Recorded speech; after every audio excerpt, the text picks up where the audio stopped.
Hello, everybody.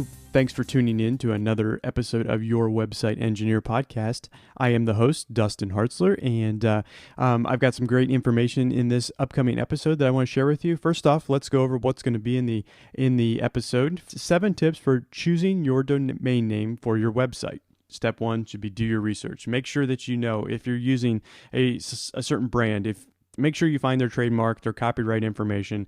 Make sure that you don't do what I did at first and then have to go back and make some changes. All in all, I lost maybe a day and a half worth of work, basically trying to come up with my new URL, trying to rebrand my website, trying to buy a new domain name and all those types of things. So that's do your research beforehand.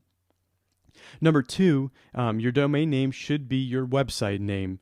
That's how I picked out the new show name, Your Website Engineer. I went and I actually found the domain name first, and then was able to, or as I was doing it, I made sure that the domain name was available, because you really don't want to have this excellent brand name and then you can't find a URL to be part of your business. So you're naming your site after its domain is important, but when you think of a website, you need to be able to think of the company. Or when you think of the company, you need to be able to think of the website.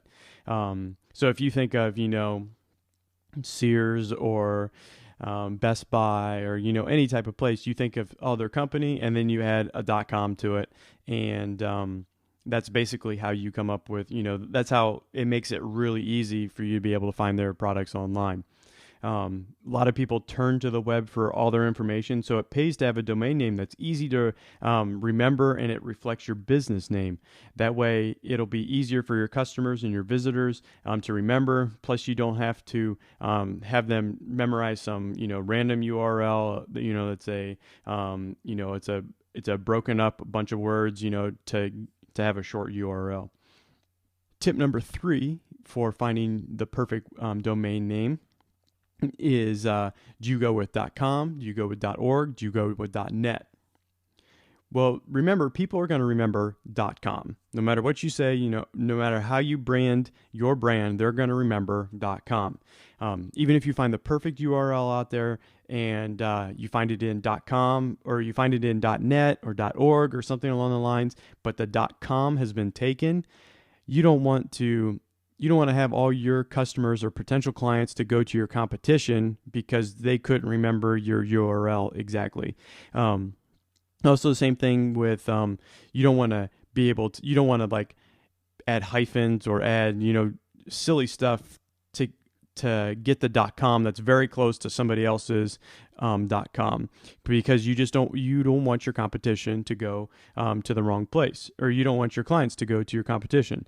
If you're a nonprofit organization, .org is perfectly fine. There's good and bads about using .org or .net. A big thing is, though, if you use one of those others that's not a .com, make sure that you're always saying that your brand is something .net. So, for example, if your domain name is dogandcatfood.net, make sure when you advertise and you call it, you're telling people about, go to dogandcatfood.net. Go to dogandcatfood.net. Always add the .net as part of your, almost as if it's a part of your brand name itself. That way, a lot of people won't make the common assumption that the .com extension is that your site's worth a .com and travel to the wrong place. Okay, tip number 4 has to do with, do you do a long or you do a short name? Well, the domain names, believe it or not, can be up to 67 characters in length. So you don't have to, come up with a obscure name like AQV7. You don't have to come up with these, these shortened things when you really mean, like the WordPress engineer's software guide to, you can make it long. It's easier to remember if it's long. Sometimes people think that shorter is better, but in reality, you actually want it to be more rememberable. So if you try to come up with an acronym that's 7 random characters in a row, that could be a lot harder for someone to memorize than something that's just a little bit longer. Um, it's kind of a preference type things. You can go either way you want. You can have something like GSPN, kind of rolls off your tongue. My friend over at gspn.tv, Cliff Ravenscraft, he has a network called the Generally Speaking Podcast Network, and he doesn't go off that very much, but he always goes off the brand gspn.tv. So either way will work, but it's more of a preference thing. You probably don't want to get real close to that 67 character limit. You want to avoid as long as possible. I found that it's really been easy to find 3 words make up a URL. So the WordPress engineer. That was my old brand. Now it's your WordPress or your website engineer. I think I will get this right eventually. The names are so close that I keep mixing them up. But your website engineer. That seems to be. It seems like everything that I would search for, like that would have 3 words in a row, was usually in general, pretty easy to find one that nobody had been taken. Okay, step number 5 or tip number 5 is should you choose a generic or a brand name domains? So we kind of went over this a little bit before. It depends on your brand, and it depends on, is your brand willing to let you use that as part of your domain? Obviously, WordPress is not accommodating, and so you want to make sure that you're very close to what your brand name is. You just don't want to cars.com or toyota.com. Those are those brands, like it's a brand and it's a URL. For the most part, you want to make sure that your domain matches your brand name. And the very name that you advertise your product is the name that you'll want for your domain, because it's the first thing people will try in their browser. A lot of times people won't even go to Google. They will go straight to, they'll just start typing in the address bar, so-and-so, this business or thisbusiness.com, and see what happens. So whatever your customers are going to remember you as, try to secure that as your domain name. Okay, tip number 6, plurals, the, and my forms of the domain name. So if you use a service like hover.com or some place to go and find available URLs, you will find that, say for instance you wanted to website.com, that's the website that you really wanted, and for the most part that's probably taken. So then it might suggest forms of thewebsite.com, mywebsite.com, websites plural.com, and very similar type things.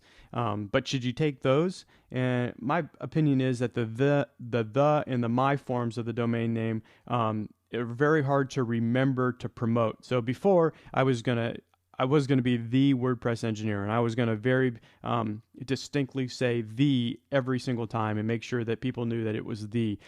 It's a lot harder to remember, because sometimes it'd be like, oh, well, you can go over to the podcast network or the podcastnetwork.com. And so you're thinking, is it the podcast network 3 words.com, or is it just, oh, you can go to the podcast network 2 words.com. So it's kind of, you just have to make sure that if you pick something like that, you need to promote it the correct way. Another thing is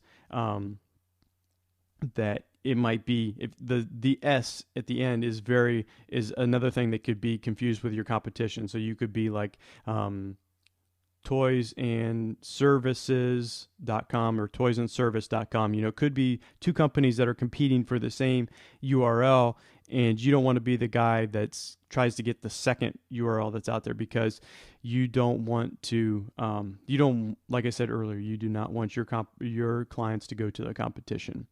And finally, tip number 7 is hyphenated names. So should you just find a URL that's already taken and slap some hyphens in between each words? There's a few things to consider when you're thinking about hyphens. Some disadvantages are it's easy to forget the hyphens in typing the name.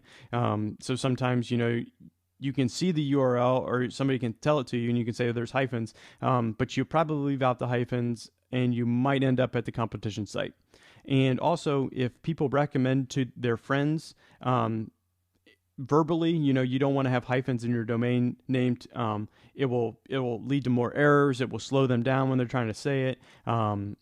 It'll just be kind of confusing. So if you want to say like Hartzler Digital Media, just go over to hartzlerdigitalmedia.com, where in reality it could be hartzler-digital-media.com. So see how much harder it is, and plus it's a complete pain to type when you're keeping your fingers on the keyboard. You're trying to get the dash every in between every word, and if you've got a lot of words, it can be a complete pain.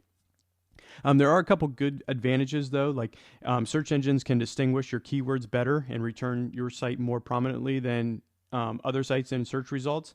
So that's a good thing. Sometimes the non-hyphenated form may no longer be available. So at least this way you'll get the domain that you want, but the domain without the hyphens in is no longer available. So they couldn't go to the wrong site.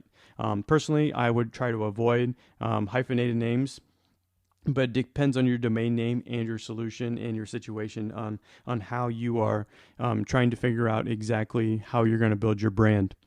Well, that's all the information I've got for you today. It's time now for the call to action. This week's challenge: go on out and find the perfect URL for your business. If you've already got one, great.